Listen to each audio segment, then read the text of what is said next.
Katanya kondisi matanya sudah nggak bisa tertolong alias sudah nggak bisa ngelihat ya? Iya, terkait mata memang yang sebelah kanan itu hancur, yang sebelah kiri katanya mengecil. Dan aku ngeliat dari videonya aja ngeri banget karena mulutnya juga udah digun. Gitu. Jadi ada kan juga di bagian kaki tuh sobek. Yang ini masih baru, kayak masih baru soalnya masih basah banget sampai kelihatan ada tulangnya gitu. Terus di bagian kaki, tangan tuh banyak luka-luka. Bilang ngerokok, bekas rokok di Sundutan rokok. Berapa banyak sundutan rokok? Kayaknya banyak, lebih dari 10 gitu. Lebih dari 10. Nanah itu kepalanya udah membengkak saking mungkin lukanya udah lama banget kali ya didiemin. Pas orang tua saya gunting sama suami saya kebetulan rambutnya digunting karena harus dibotak juga kan. Itu suami sama bapak nemuin ada beberapa belatung. Belatung? Teh Yupi semangat ya. Kenapa? Teh Yupi? Terima kasih. Yang semangat. Iya, terima Cepat sembuh. Kita bantu doa dan ada di support dari jauh ya. Kalau traumatik pasti ya Bu, soalnya Pertama ditemuin, nangis. minta maaf, hampura abi. Dia, karena korban pertama kali ditemuin itu bilangnya setelah harta dia habis, dia dipukul, dia disiksa. Ya jadi mulai harta motor dijual. HP, laptop, emas semuanya dikuras. Terus ada tabungan BPJS Ketenagakerjaan juga dikuras. Terus pay letter semuanya dibobol. Kalau mau dituntut nih, kemungkinan pasal berlapis pasti ada dong. Iya. Tadi saya sudah lihat untuk SP2HP-nya bahwa dalam hal ini pihak terduga pelaku itu dikenakan 3 pasal berlapis.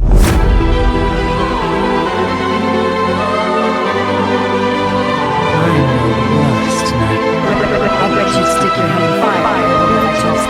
Maybe you're too stupid to realize you got a demon sticking in the holy got me a live one. Hai guys, ketemu lagi di konten Maya Alelu TV. Hari ini kita akan membicarakan sebuah peristiwa yang sangat memprihatinkan. Seorang perempuan berinisial Y yang menghilang selama kurang lebih 2 tahun akhirnya ditemukan dalam kondisi yang sangat memprihatinkan di RSHS Bandung. Diduga kuat, korban disekap dan mengalami kekerasan bertahun-tahun oleh pasangannya. Nah, sudah hadir di sini adalah keluarga korban dan pihak praktisi hukum yang ikut mengawal, membantu. Oke. Mengawal. Di sini ada Bang Vino, ada Kang Afif dan juga Teh Melani yang mewakili sebagai keluarga korban. Boleh diceritakan nggak sih bagaimana kondisi terupdate dari Y saat ini? Katanya kondisi matanya sudah nggak bisa tertolong alias sudah nggak bisa ngelihat ya? Iya, alhamdulillah tapi sekarang sudah mendingan. Sekarang luka-luka yang ada di wajah sama di kepala sudah dibersihkan. Terkait mata memang yang sebelah kanan itu hancur, yang sebelah kiri katanya mengecil. Jadi sedikit kemungkinan buat bisa melihat lagi gitu kan. Jadi 2 mata kemungkinan pasti rusak ya. Dan aku ngeliat dari videonya aja ngeri banget karena mulutnya juga udah digun. Jadi seperti kayak terbelah gitu kan dari gambarnya ya. Pokoknya ngeliat videonya tuh bener-bener yang aduh ini sih ganas banget sih ya. Sini duduk sini di sini. Nah kondisinya sekarang sudah stabil atau bisa diajak berkomunikasi atau masih belum lancar untuk berkomunikasi? Kalau sebelumnya kan waktu pertama ketemu itu memang kondisinya lemes banget nih Bu. Dari kondisi badannya Bu kurus kering, lemes. Terus darahnya juga HB-nya cuma 3, berapa? Rendah berarti HB-nya ya. Nah sekarang kan udah makan pun udah segala dimakan. Kalau makan memang bagus semuanya. Papa pengen ini, pengen itu semua dimakan. Dan untuk berbicara memang kalau kemarin tuh pas waktu diketemuin tuh cuman kayak ngasih tau. Nah kayak gitu. Cuma sekarang udah ada suaranya. Udah keluar. Karena sini kan udah betul. tergun-gun ya gitu. Mungkin bisa video call. Sebenarnya Y itu bekerja atau kerja bekerja di salah satu PT yang ada di Ranca Ekek.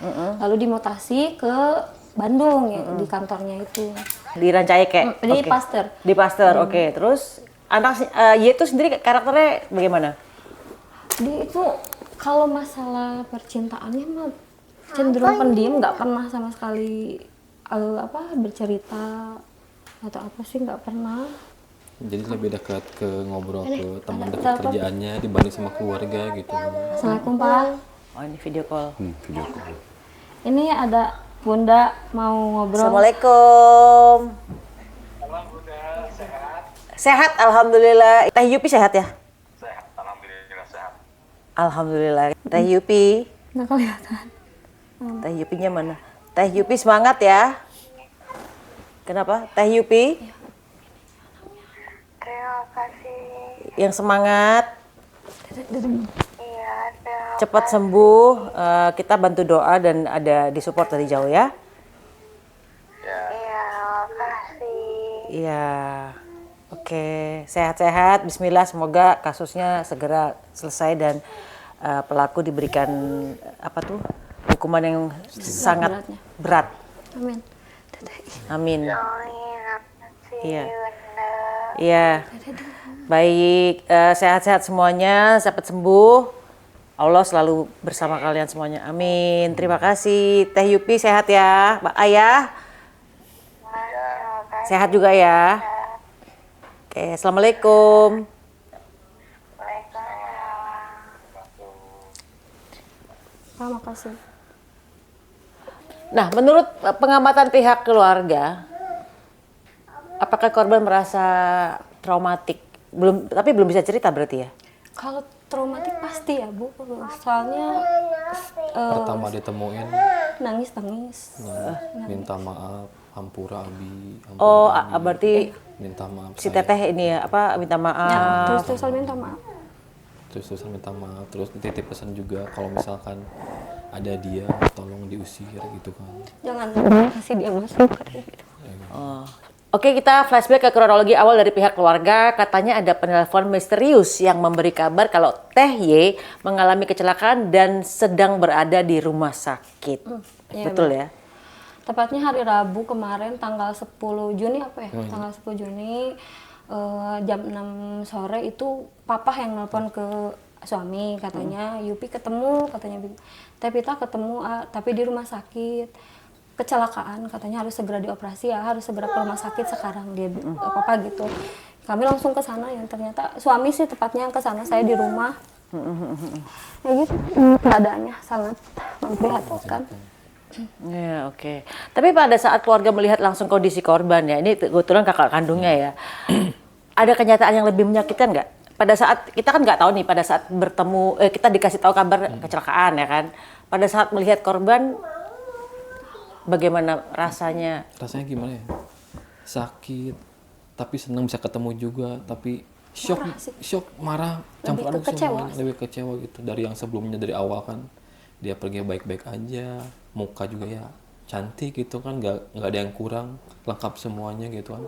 Sampai kemarin ketemuin kalau misalkan yang selewat itu mungkin nggak kenal dia karena dari struktur muka pun udah berubah gitu kan. Bengkak semua soalnya. Bengkak semua, gitu.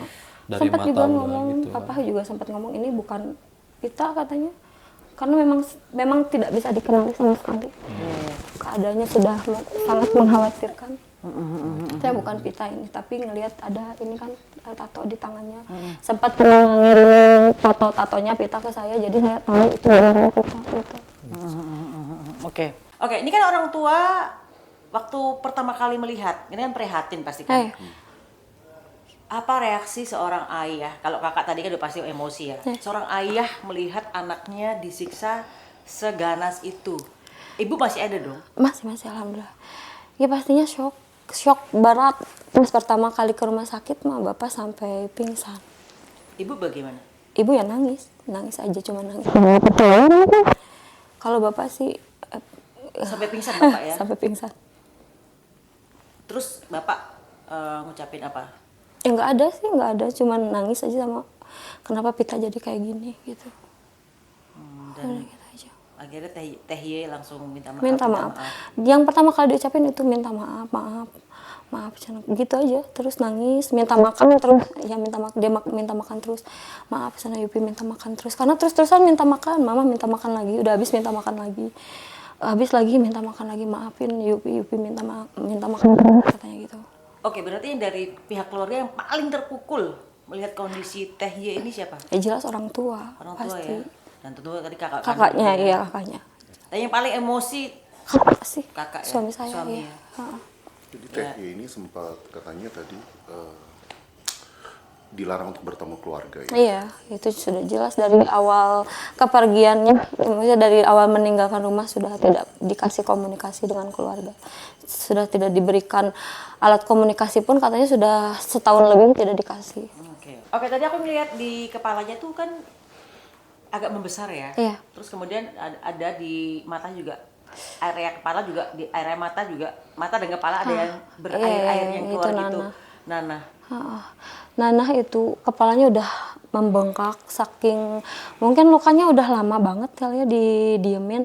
Pas orang tua saya gunting sama suami saya kebetulan rambutnya digunting karena harus dibotak juga kan. Itu suami sama bapak nemuin ada beberapa belatung. Belatung? Ya.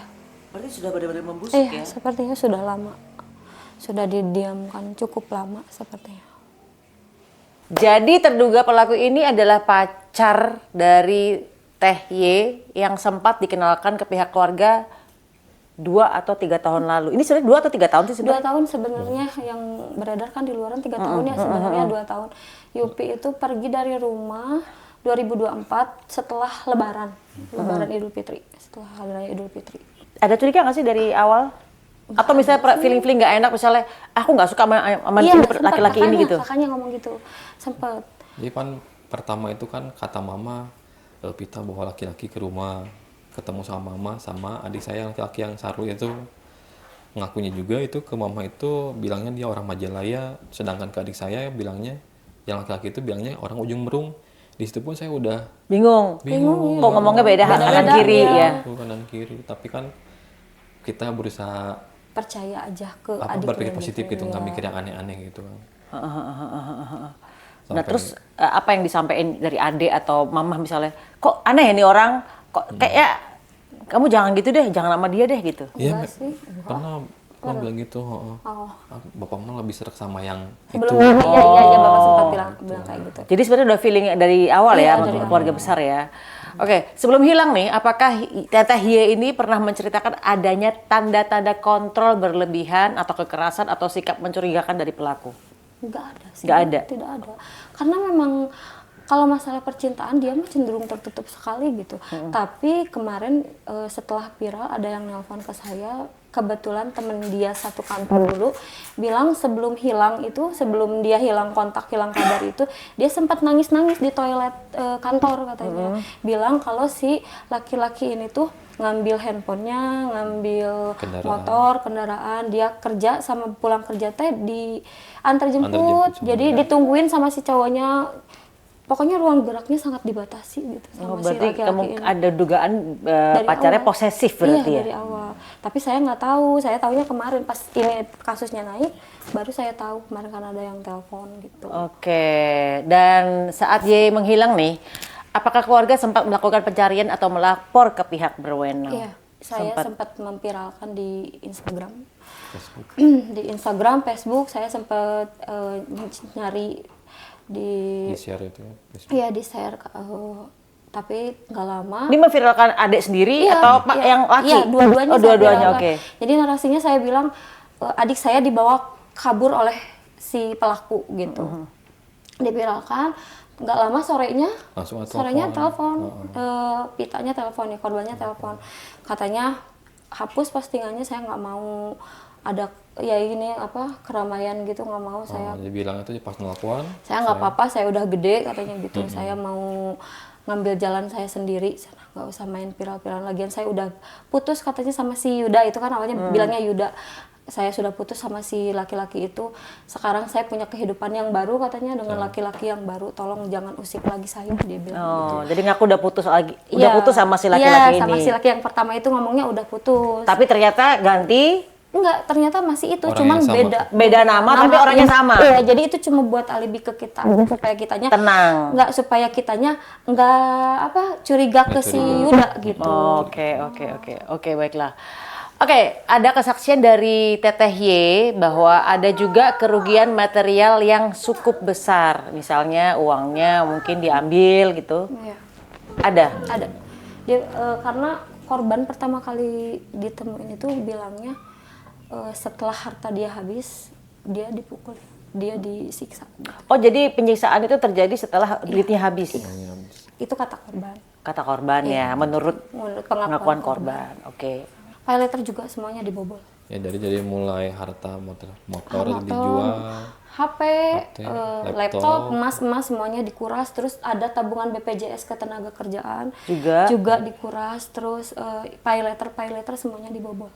Enggak, tapi nggak sempet pinjol kan? Iya itu pinjol semuanya. Oh, pay letter pinjol. Pinjol, pinjol, pay letter semuanya dikuras. Oh, jadi habis itu ya namanya apa istilahnya sudah hancur tertimpa tangga gitu ya. Betul.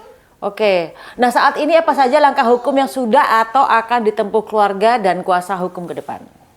Kalau dari saya ya jelas melaporkan ke pihak berwajib. Pastilah ya. Iya. Siapa yang terima ngeliat adik kandung dibikin cacat lah ya. Dari normal cantik tiba-tiba jadi bikin cacat gitu ya. Maksudnya kan ini adik saya yang ikut biayain dia kuliah gitu kan. Bela-belanya saya juga nggak ikut kuliah bareng sama dia kan. Saya kan biayain lebih baik kamu aja yang kuliah gitu kan. Dia kan pemikirannya jauh sama saya gitu kan, lebih pintar gitu kan. Karena dia aktif banget dari organisasi sekolah sampai ke masyarakatan sampai kerja pun dia semangat buat terus belajar gitu. Jadi ya saya ikut dukung sampai akhirnya saya ketemu kayak gini ya kecewa banget gitu kan. Saya udah bela-belain semuanya gitu. Tahu-tahu dihancurin sama orang yang nggak tanggung jawab kayak gini kan. Ini dari perspektif hukum ya.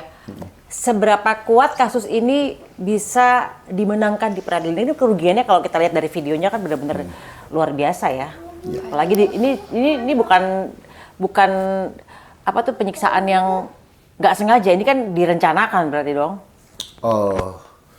Oke, sebelumnya dalam hal ini saya hanya berperan sebagai praktisi hukum di Jakarta yang ikut membantu mengawal kasus ini. Ya, ini harus saya jelaskan dulu bahwa dalam hal ini pihak korban sudah menandatangani surat kuasa dengan salah satu LBH yang berada di Bandung. Nah, karena keterbatasan jarak, saya hanya bisa membantu memberikan pendapat dan ikut mengawal kasus ini mewakili teman-teman saya yang berada di Jakarta. Bandung. Oh, di Jakarta. Bukan yang di Bandung berarti ya? No, di Bandung sudah ada LBH. Tapi di Jakarta kan ini banyak teman-teman, banyak rekan-rekan yang juga ingin ikut membantu mengawal kasus ini karena ini kasus ini sepertinya itu harus diawasi oleh semua elemen masyarakat dan organisasi masyarakat. Ya, as we know, no viral, no justice. Jadi mari kita menganggap podcast ini sebagai dorongan dan motivasi bagi instansi untuk segera melakukan penegakan hukum. Jadi motivasi ya jatuhnya ya. Nah, tadi pertanyaannya untuk memenuhi, apakah sudah memenuhi unsur pidana? Tadi baru saja pihak keluarga menjelaskan dilaporkan tanggal 12 Juni. Ya, dan pada saat dilaporkan tanggal 12 Juni, tanggal 15 Juni sudah naik ke tahap penyidikan. Ya, jadi 12 Juni itu laporan penyelidikan, 15 Juni tadi SP2HP-nya saya baca sudah masuk ke penyidikan ya. Berarti kalau sudah masuk penyidikan itu menandakan penyidik sudah menemukan dua alat bukti yang cukup untuk menentukan bahwa betul terjadi unsur pidana dalam hal ini. Kita tinggal menunggu penetapan tersangka dan proses penangkapannya ya. Jadi kami minta bantuan dari rekan-rekan yang ada di Jakarta juga, jangan hanya di Bandung untuk ikut membantu mengawal kasus ini sampai pihak korban mendapatkan keadilan. Nanti yang berlitigasi itu adalah jaksa penuntut umum. Ya, lawan pengacara dari pihak si terduga pelaku ini. So wish them all the best ya. Baik, kan mungkin ini kan sudah dilakukan pelaporan ya. Nah, kira-kira bukti apa saja yang saat ini paling krusial untuk memperkuat posisi korban dalam proses penyidikan dan persidangan nanti? Kebetulan kan ini dari pihak yang kemarin nganterin adik saya ke rumah sakit ada penjaga kosnya, dan kemarin penjaga kosnya pun udah ngasih kesaksian bahwa pelaku terdengar waktu tiap malam itu suka terdengar suara duk-duk ke tembok gitu, sama paling ada tatonya juga di sini sebenarnya, tato muka si pelaku gitu. Itu jadi dia ngancem ke penjaga kos pas masih mau diantar, pas udah diantar. Pas udah diantar ke RHS, katanya kan untuk pas pengantaran tuh harusnya si penjaga kos tuh bilangnya dia tuh sebagai kerabat atau saudaranya, sedangkan pihak rumah sakit tuh pengen kejelasan yang benar ya Pak. Jadi dia tuh ngaku bahwa itu ada suaminya suaminya di luar tapi nggak mau ke dalam.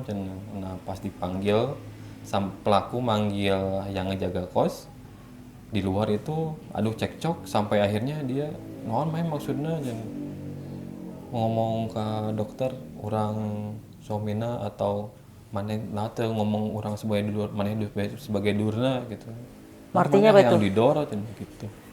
Bahasa Indonesia apa itu? Si pelaku tuh marah karena si penjaga kos nggak ngaku sesuai arahannya gitu. Oh, oke. Kayak gitu. Sekarang kan arahannya si penjaga kos ngakunya sebagai paman atau enggak sekarang pas saudaranya nggak ngurusin semuanya di rumah sakit kayak gitu. Makanya dia diancam pakai airsoft gun gitu, dibilangnya dia kamu mau didor katanya gitu. Sampai akhirnya kan ketakutan si penjaga kos itu. Wow. Dalam hal ini bukti krusial saya rasa hasil visum sudah Oh, cukup kuat ya. sudah cukup kuat. Ini menimbulkan cacat permanen loh. Ini bukan sekedar memar biasa, bisa pulih dan mata nggak bisa lihat Sedikit dua-duanya. banget kemungkinan buat bisa ngelihat Untuk yang bicara, sebaik- kemampuan berbicara, kemampuan bicara pun masih kurang, masih kecil banget gitu. Maksudnya bisa bicara cuman suaranya kecil banget gitu. lalu pembengkakan di area kepala juga ya. Pembengkakan kepala. Ya jadi sebelum penanganan pembersihan luka itu, adik saya itu jadi pada benjol-benjol itu dan itu udah mulai bernanah juga sampai maaf ya tercium bau-bau nggak enak juga gitu kan. Nanah soalnya ya. Bernanah, iya gitu, bernanah. Setelah ngobrol sama dokter juga, sesudah pembersihan luka itu, lukanya itu jadi di bagian kepala sampai ke kepala, muka itu aja retak-retak. Tapi nggak diobatin sampai akhirnya dia sembuh lagi dan sekarang kan struktur muka juga jadi beda sama yang dulu gitu. Ya, pasti makanya cacat permanen tuh ya. Bibir kata saya digunting ya. Jadi Digunting. sampai luka segini Iya tuh sampai hilang. kan kita lihat tadi videonya kebelah tadi kan di sini Kebelah, kayak sini nggak ada. kayak orang mohon maaf kayak sumbing gitu ya. Tapi digunting. Ya, gigi juga nggak ada sampai ke gusinya gitu kan. Gusi juga tidak ada. Gusinya ada cuman giginya nggak ada gitu. Luka bacok juga masih ada ya. Luka masih ada. Jadi ada bacokan juga di bagian kaki tuh sobek. Yang ini masih baru, kayak masih baru soalnya masih basah banget sampai kelihatan ada tulangnya gitu. Terus di bagian kaki, tangan tuh banyak luka-luka yang ngerokok, bekas rokok di Sundutan rokok. Berapa banyak sundutan rokok? Kayaknya banyak, lebih dari 10 gitu. Lebih dari 10. Di kakinya pun bekas sayatan juga banyak juga gitu. Tapi yang udah kering. Sayatan Udah menggunakan sayatan. apa? Carter atau Itu mungkin kayak golok kayak gitu. golok? Sih. Oke. Kayak golok. Wow. Aduh. Oke, dalam kasus seperti ini nih, apakah ada kemungkinan penerapan pasal berlapis kalau mau dituntut nih, kemungkinan pasal berlapis pasti ada dong. Ya, tadi saya sudah lihat untuk SP2HP-nya bahwa dalam hal ini pihak terduga pelaku itu dikenakan 3 pasal berlapis. Mohon izin saya bacakan Boleh, ya. boleh. Yaitu yang pertama pasal 466 ayat 2 ya, tentang penganiayaan biasa yang mengakibatkan luka berat dengan ancaman pidana penjara paling lama 5 tahun. Ini pasal yang pertama. Oke. Lalu pasal yang kedua yaitu pasal 446 ayat 2 ya, mengatur sanksi pidana penjara paling lama 9 tahun bagi pelaku yang melakukan perampasan kemerdekaan orang yang mengakibatkan korban mengalami luka berat. Oke. Ya. Lalu yang ketiga, pasal 451 Undang-Undang Nomor 1 ya, mengatur pidana penjara maksimal 12 tahun bagi setiap orang yang secara melawan hukum menahan orang lain dengan kekerasan atau ancaman kekerasan untuk menempatkan korban di bawah kekuasaannya atau dalam keadaan tidak berdaya. Jadi pasal berlapis dalam hal ini yang pertama ancaman hukumannya 5 tahun, Pasal yang kedua ancaman hukumannya 9 tahun, lalu pasal yang ketiga ancaman hukumannya 12 tahun. Tapi karena kita menganut sistem hukum di Indonesia berbeda dengan di luar negeri, pada saat majelis hakim nanti menjatuhkan vonis, majelis hakim hanya bisa menjatuhkan satu pasal. Dengan ancaman hukuman di salah satu pasal. Berbeda dengan luar negeri yang bisa konkret, akumulatif. Iya, misalnya 5 tahun dulu, kemudian 9 tahun, tambah lagi 12. Kalau memang ternyata tiga-tiganya terbukti salah, misalnya 3 pasal ini kan. Bisa ditambahkan kalau di luar negeri. Iya, Tapi di Indonesia ini ya kan dengan menganut sistem hukum yang berbeda, kita hanya bisa sebagai majelis hakim menjatuhkan vonis dengan salah satu pasal.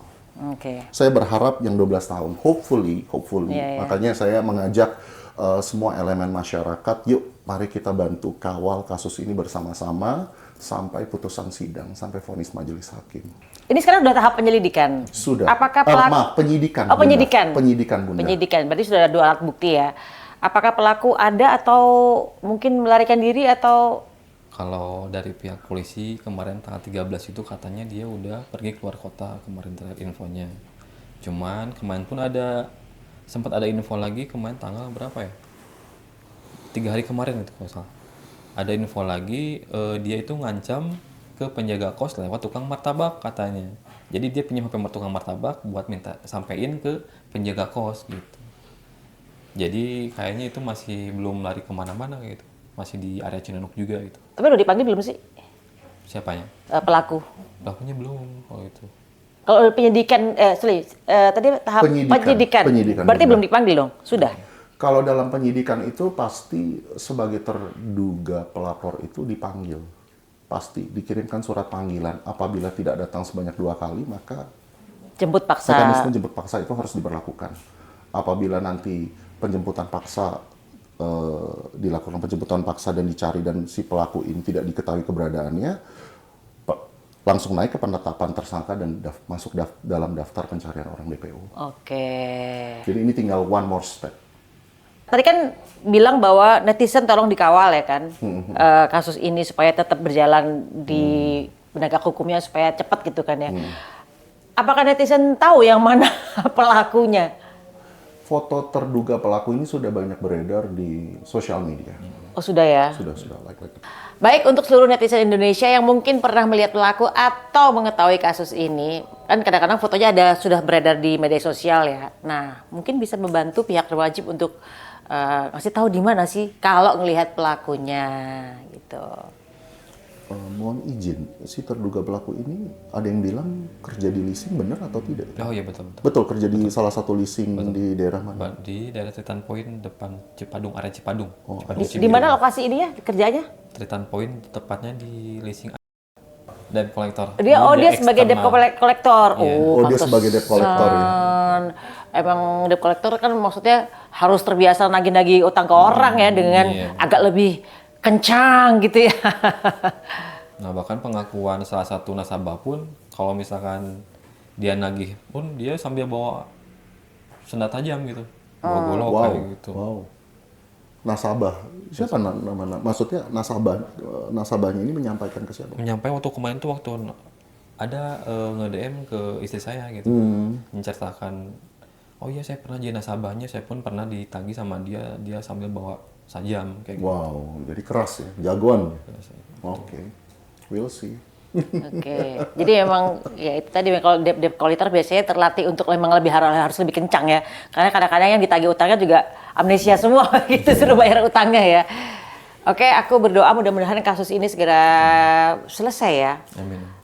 Dalam arti segera menemukan titik terang dan kita juga berharap pelaku segera dihukum seberat-beratnya, karena kalau ngelihat dari videonya sih aku yakin pemirsa di seluruh Indonesia juga sama punya kesimpulan yang sama bahwa berani berbuat harusnya juga berani untuk bertanggung jawab untuk dihukum, karena memang apa yang dilakukan tuh benar-benar bukan manusia lah ya, itu di luar nalar manusia karena penyiksaannya luar biasa dan bisa membuat cacat permanen gitu. Sudah cacat permanen. Iya, sudah cacat permanen karena matanya kalau lihat dari video sih matanya udah kayak udah nggak bisa lihat gitu ya. Oke, untuk Teh Ye dan juga keluarga besar, salam buat Bapak tadi juga udah telepon ya. Mudah-mudahan segera recover itu apa ya? Segera sembuh. Segera bisa cepat sembuh dan kita menunggu keajaiban, mudah-mudahan mukjizat itu dia bisa kembali normal. Karena kalau tidak ada yang tidak mungkin kalau Allah bisa membolak-balikan segala sesuatunya. Dan terima kasih udah kasih masukan-masukan dari segi praktisi hukum ya. Iya. Praktisi hukum. Ilmu-ilmu kehukumannya lah ya. Masih belajar Bunda. Thank you udah hadir di kantor most Pejaten and see you in the next content. Bye. Bye everyone.